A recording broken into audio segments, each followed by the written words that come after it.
का मारायला. हे शिक्षण वगैरे आहे ना, हे यमाकडे काय चालत नाही. मग सगळ्यात मोठं धन कोणतं आहे? परमार्थ महाधन.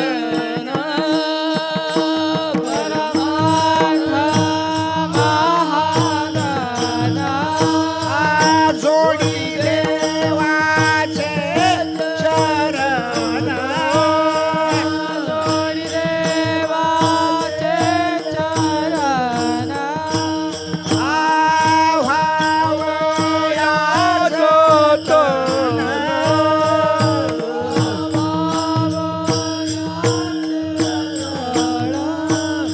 हे उपाय लाभाचे. उपाय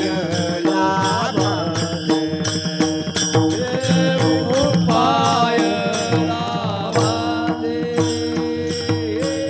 उपाय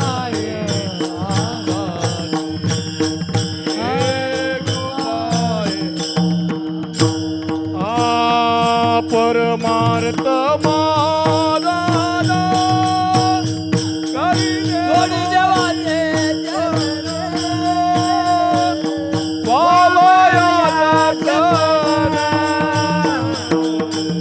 हे उपाय लाभाचे. परमार्थ मादाना जोडी देवाचे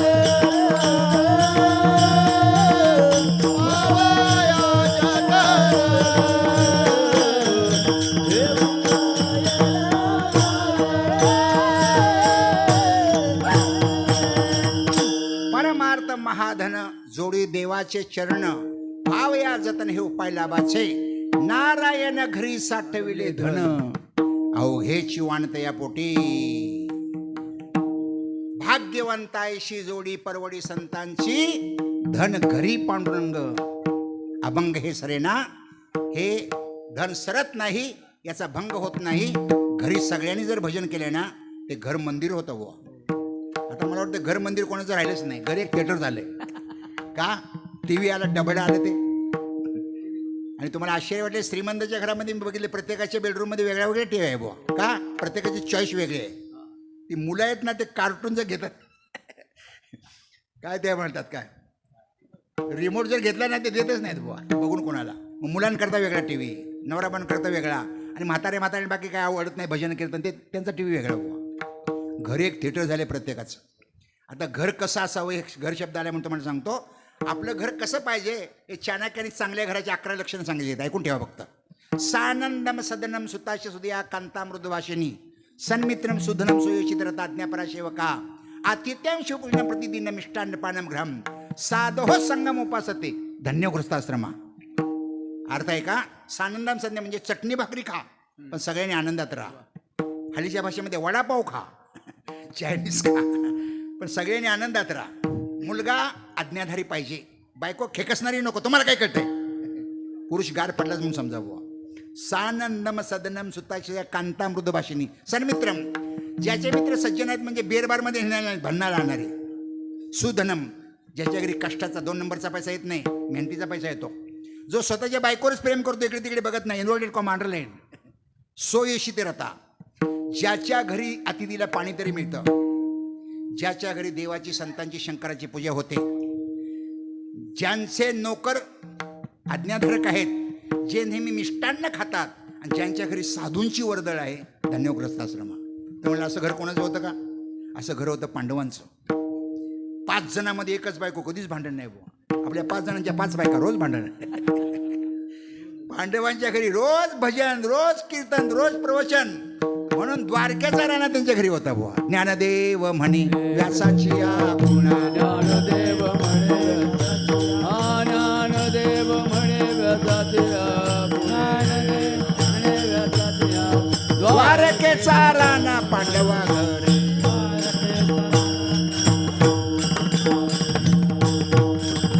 ज्ञानदेव म्हणे व्यासाचे खूण. ज्ञानदेव म्हणे व्यासाचे खूण. ज्ञानदेव म्हणे व्यासाचे खूण.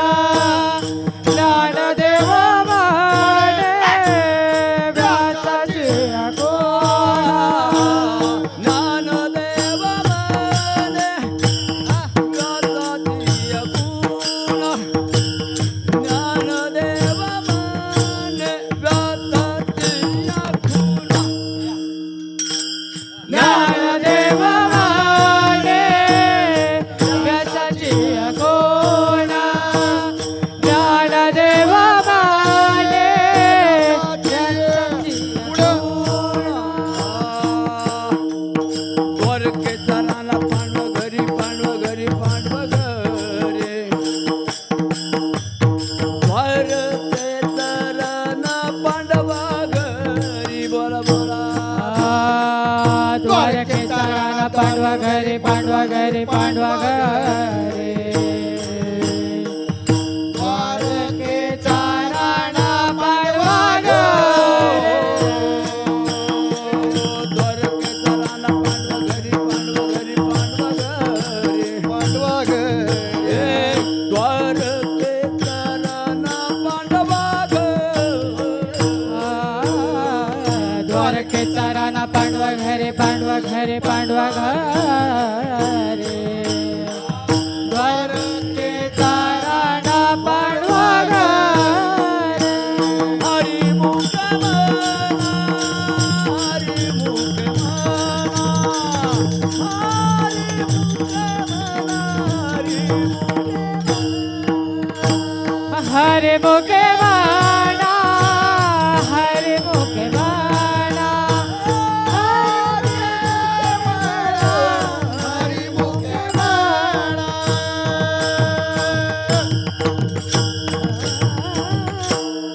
ज्ञानदेव म्हणे व्यासाची या खुणा द्वारकेचा राणा पांडवा घरी भाविकांचे काम देवांगे करी काडी धर्मा घरी उच्चिष्टते. हे पांडवांच्या घरी ना नेहमी भजन भजन लक्षात ठेवा. धन घरी पांडुरंग अभंग हे शरेना. माणसाने हे साठवण्याचा प्रयत्न केला पाहिजे. मी कधी कधी विनंती करतो, कधी कधी वाईट वाटतं, माणसं कितीही मोबाईल बघायला लागले हो. ही मोबाईलशिवाय जर नामस्मरणामध्ये तुम्ही घालवली ना, फार मोठा जन्मोजन्मी फायदा होणार तुमचा. ऐका आता, 1 कोटी जरी तुम्ही नामस्मरण केले, 1 कोटी आरोग्य संपदा, 2 कोटी नामस्मरण केलं ना, लक्ष्मी तुमच्या घरी येणार. रामदास स्वामी सांगतात. 3 कोटी जर नामस्मरण केलं ना, जगामध्ये तुमची कीर्ती होणार. यूट्यूबवर जायची गरज नाही, टी व्हीवर. 4 कोटी जर नामस्मरण केलं ना, हे लोकीची सगळी सुखं पायाखाली लोणी घेणार. 5 कोटी जर तुम्ही नामस्मरण केलं ना, काम क्रोध लोक तुमच्या कंट्रोलमध्ये राहणार. 6 कोटी नामस्मरण केलं, अध्यात्म ज्ञानामध्ये प्रगती होणार. 7 कोटी नामस्मरण केलं, अनुकूल पती पत्नी मिळणार. 8 कोटी नामस्मरण केलं, तुमचा अपघात होणार नाही, देव तुम्हाला वाचवणार. 9 कोटी नामस्मरण केलं, देव स्वप्नात भेट देणार. 10 कोटी 11 कोटी 12 कोटी नामस्मरण केलं, संचित प्रारब्ध क्रिमार्कन संपणार. आणि जर तुम्ही 13 कोटी नामस्मरण केलं ना, ज्याचं नामस्मरण केलं ना, तो प्रत्यक्ष भेटणार. रामदास स्वामींनी 13 कोटी नामस्मरण केलं, प्रत्यक्ष रामाने दर्शन दिले त्यांना. रामदास स्वामी समाधीला बसताना अच्छा सज्जनगडला रामप्रभू हजर होते. प्रभूंना विनंती केली, प्रभू जो 13 कोटी नामस्मरण करेल ना, त्याचं सगळं पाप गेलं पाहिजे आणि तुझं दर्शन झालं पाहिजे. रामप्रभूने आशीर्वाद दिला, इथून पुढे असंच होईल. आणि 13 कोटीच्या पुढे नामस्मरण झालं ना, देव तुमच्या मागे पुढे उभा राहणार. मागे पुढे उभा राहे सांभाळीत आणि आघात निवारया. नामाने भुक्ती मिळते, नामाने मुक्ती मिळते आणि नामाने भक्ती होते. म्हणजे हे मोजणार कोण? अरे आत बसलाय, आत बसलाय, बरोबर सगळं तुमचं मोजतं बुवा. ईश्वरा सर्वभूतानाम हृदयशार्जुन तिष्ठती ब्राह्मण सर्वभूतानी यंत्रावरी माया. अजिबात काळजी करायची नाही, सेकंदाच्या बरोबर त्याच्याकडे गणित असतं बुवा. त्या तुकाराम महाराज म्हणतात, हे जे महात्मे असतात ना, त्यांच्या घरी कोणतं धन असतं? धन घरी पांडुरंग आणि अभंग हे सरेना. अर्थात या धनाचा लाभ काय आहे याचं आपण चिंतन करायचं आहे. पण घड्याळ फारच पुढे चाललंय बुवा. सिंगल चाल म्हणायची म्हणतोय, थोडं भजन करायचं आणि बरोबर 10 मिनिटांत शेवट आटोपायची आहे. पण मुंबईच्या बुवानी घड्याळाकडे लक्ष दिलं पाहिजे, नाही तर पुढच्या वर्षी तारीख कॅन्सल. भाग्यवंता आयशी जोडी, भाग्यवंता ऐशी जोडी भाग्यवंता आयशी जोडी, भाग्यवंता ऐशी जोडी परवडी संतांची, परवडी संतांची, बरोबरे संतांचे बरोबरे संतांचे बरोबरे संतांचे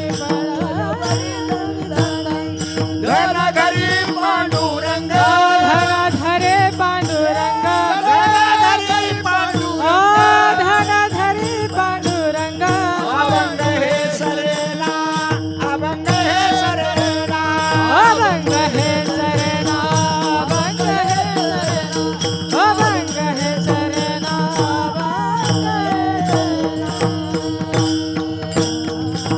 विठोबा रखुमाई, जय जय विठोबा रखुमाई, जय जय विठोबा रखुमाई. भजन करा 2 जय जय मिनिटं. विठोबा रखुमाई, जय जय विठोबा रखुमाई, जय जय विठोबा रखुमाई, जय जय विठोबा रखुमाई जय जय विठोबा जय जय विठोबा रखुमाई जय जय विठोबा जय जय विठोबा रखुमाई जय जय विठोबा जय जय विठोबा रखुमाई जय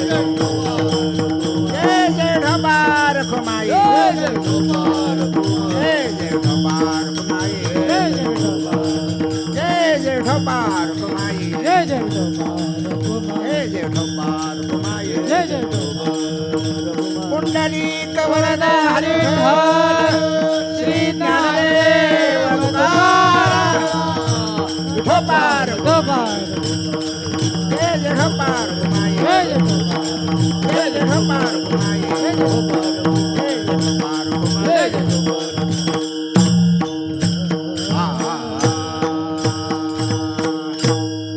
भाग्यवंताईशी जोडी परवडी संतांची धनघरी पांडुरंग अभंग सरेना. विष्णुदास एवढे भाग्यवंत असतात त्यांना संतांची संगती मिळते. फक्त संतांची संगत मिळत नाही, पंग सुद्धा संतांची मिळते आणि ब्रह्मसुख मिळतं, सर्वसुख प्राप्त होतं. त्या संतांच्या घरी काय असतं तर पांडुरंग नावाचं म्हणजे देव नावाचं धन असतं. किती भरपूर धन असतं आणि हे जन्मोजन्मी पुरले जातं. हा लाभ आहे ना जनाविरहित, हा लाभ टाचे न साठवणे. जनाविरहित म्हणजे बाकीचे सामान्य लोक ज्याला लाभ म्हणतात ना, संत त्याला लाभ म्हणत नाहीत. हे लाभाचे 3 प्रकार आहेत: सामान्य लाभ, मध्यम लाभ आणि विशेष लाभ किंवा उत्तम लाभ. भुक्ती मिळणं, संसारातल्या वस्तू मिळणं सामान्य लाभ आहे. मुक्ती मिळणं, ब्रह्मज्ञान मिळणं, मोक्ष मिळणं मध्यम लाभ आहे. आणि प्रत्यक्ष संतांचं दर्शन होणं, पांडुरंगाचं दर्शन होणं उत्तम लाभ आहे. संतांनी जर कृपा केली ना, गाडी बंगला तुम्हाला सहज मिळणार बुवा. आळंदीमध्ये जे मधुकरी मागून आले, मधुकरी मागून शिकले ना, आणि जमिनीहून बिल्डिंग बांधले त्यांना, करोडपती झाले बुवा. का? जो ज्ञानोबरांची सेवा करतो ना, ज्ञानोबरा त्याला गरीब ठेवत नाही. ज्याच्या दारामध्ये सोन्याचा पिंपळ आहे त्याला गरीब कसं ठेवत बुवा. जयाचे द्वारे सोन्याचा पिंपळ अंग्याशी खेळा बोले. हे ज्ञानेश्वर महाराजांचे चमत्कार आहेत ना. मला एकच चमत्कार सांगतो. हे सच्चिदानंद बाबांचं प्रेत चाललं होतं. सच्चिदानंद बाबा आणि त्यांची मंडळी पाया पडायला गेली. ज्ञानेश्वर महाराजांनी पटकन आशीर्वाद दिला, अष्टपुत्र सौभाग्यवती भव. महाराज म्हणले, हे चाललेत माझे मिस्टर, काय आशीर्वाद तुम्ही दिला? सौभाग्यवती. ज्ञानेश्वर महाराज बोलले, त्यांचं नाव काय? म्हणजे सच्चिदानंद. बोले उतरा खाली. तिरडी खाली उतरली आणि ज्ञानेश्वर महाराजांनी फक्त असा स्पर्श केला, तो म्हातारा उठूनच बसला गो. सच्चिदानंद बाबा. या बाईच्या डोळ्यात पाणी आलं. म्हणजे महाराज माऊली, माझ्या नवऱ्याला तुम्ही आयुष्य दिले ना, नवराच दान करून टाकते तुम्हाला, नवरा घेऊन जा. आणि नवरा गेला आणि ज्ञानेश्वर महाराजांची आयुष्यभर सेवा केली. ज्ञानेश्वर महाराजांनी जे जे ग्रंथ लिहिले ना, सगळ्यांचे लेख सच्चिदानंद बाबा आहेत गो. शके 1200 ते 12 टीका केली ज्ञानेश्वरे, सच्चिदानंद बाबा आदरी लेखकू झाला. याला फायदा म्हणतात, याला लाभ म्हणतात, पण हे सामान्य लाभ आहे बुवा. माणूस जिवंत करणं वगैरे, संपत्ती मिळणं सामान्य लाभ आहे. ज्ञानेश्वर महाराजांच्या कृपेनं जयसिंगपूरचा जळपार राजाची मुलगी ना मुलगा झाली बुवा. जीही निमिष मात्रे देह पालटिला, स्त्रीचा तो केला पुरुष बुवा. या लाभाला काय म्हणतात? सामान्य लाभ. मध्यम लाभ म्हणजे काय? मध्यम लाभ म्हणजे मुक्ती मिळणं, मोक्ष मिळणं. जयाचे नाव तीर्थराव, दर्शनी प्रशस्ती ठावो. जयाचे संगे ब्रह्मभाव भ्रांतासी, जयाचे बोले धर्म जी, दिटी महाशी देवी दे वे देके स्वर्ग सुखा द्यावे गेले. हा खेळू जयाचा. विपाय आठविले चित्ता, तरी दे आपली योग्यता. हे असो तया ते प्रशिक्षिता लाभवाती, जे पुरुषार्थ सिद्धी चौथी, घेऊन ये आपल्या हाती. रिगाला भक्तिबंती जगा देतो. हा सामान्य लाभ आपला. मध्यम लाभ आहे. मग उत्तम लाभ कोणता? हे तो एक संता ठाई लाभ पाही उत्तम. जेथे जावे तेथे कपाळ सरिसे, लाभ तो विशेष संत संगे. विशेष लाभ म्हणजे संत दर्शने हा लाभ पद्मनाभ जोडला. देवाची प्राप्ती होणं हा सगळ्यात मोठा लाभ आहे आणि हा जनाविरहित लाभ आहे. आणि हा लाभ साठवण्याकरता आकाश सुद्धा कमी पडतं. तुकाराम महाराज म्हणतात, या विष्णुदासांना देवाशिवाय कुठलीच आशा नसते. अभंगाचं शेवटचं चरण. तुकाम